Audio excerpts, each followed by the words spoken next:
us self-claiming some AGI milestone, that's just nonsensical benchmark hacking to me.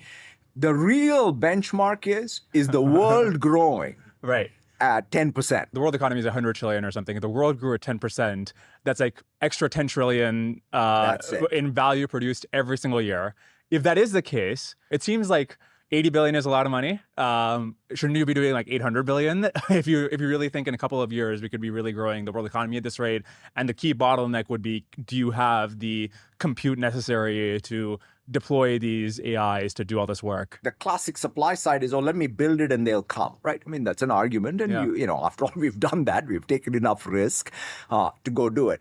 But at some point, the supply and demand have to map. You know, you can go off rails completely when you're like all hyping yourself with all the supply side versus really understanding how to translate that into real value to customers. And you're not going to say, oh, they have to symmetrically meet at any given point in time, but you need to have existence proof that you are able to parlay yesterday's, let's call it, capital into today's demand so that then you can again invest, maybe exponentially even, knowing that you're not going to be completely rate mismatched. I wonder if there's a contradiction in these two different viewpoints, because look, I mean, one of the things you've done wonderfully is you make these early bets when there's you invested in OpenAI in 2019, even before there was Copilot and any applications. If you look at the Industrial Revolution, these 6-10% build outs of railways and whatever things, many of those were not like, we've got revenue from the tickets and now we're gonna There's a lot of money lost. That's true. So if you really think like there's some potential here to 10x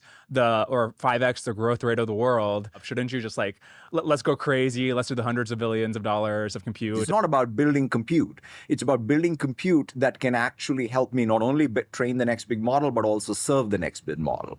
And you understand, until you do those two things, you're not going to be able to really be in a position to take advantage of even your investment. So you have to have a complete thought, not just one thing that you're thinking about.